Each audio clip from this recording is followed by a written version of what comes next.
Ein Viechdoktor, seine preußische Tochter, kommt aus Afrika und kümmert sich recht lieb um ihren ledigen Bangert und lässt ihm taufen und sagt, dass er nach Afrika mitnehmen möchte. An Mike taugt das gescheit, aber seiner Haushälterin fällt's schwer. Sarah stellt die Hitten für die verwilderten Katzen jetzt hinter ihren Onkel sein Standel auf, da wo bis jetzt noch an Alois sein verwilderte Holzleg gestanden ist. Der Fanny, sein preußischer Stiefsohn, kriegt kein Austernest nimmer, weil er schon zu groß ist für eine sehende Kinderei.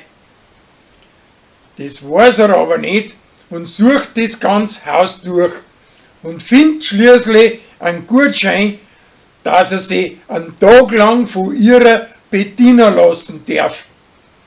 Den hat aber eigentlich sie vor 2 Jahren schon für ihren Alten versteckt und danach vergessen.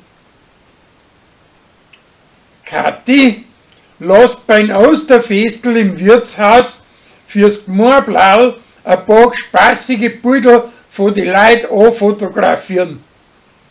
Wie es nachher spannend wird damisch, dass sie selber da drauf ausschaut, möchte es wieder zurückziehen. Aber da ist schon zu spät, weil es die Leute schon im ganzen Netz umeinander geschickt haben. Weil das am Vogelhof sein Holz am Markstein versetzt worden ist, schaut das Zwiebel aus und kommt drauf, dass da viel mehr Ruhe hat, als wir in seiner Dienststube. Drum arbeitet jetzt da das, aber ein Berle taugt das nicht und drum lässt der Motorsag an.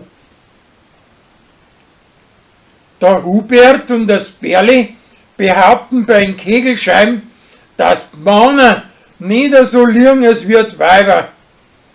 Einen Alten weisen er aber das Gegenteil auf. Der Martin möchte eine Chronik von Lansing zusammenschreiben und drum kommt Uri zu ihm und hilft ihm dabei. Und er und der Hubert reißen sich drum, dass mit ihrer ratschen können. Als Bummel mischt sie ungefragter in Gregor sein Geschäft ein und hängt ein Programm ins Netz rein, wo die Leute einen Zimmer und Tisch im Wirtshaus sein buchen können.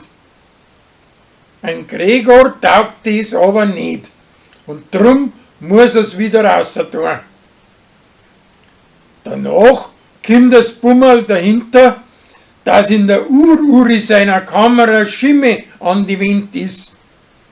Und der Gutachter findet außer, dass der Gregor schuld ist, weil er das alte Leib nicht aus der Scharrinne rausgekramt hat.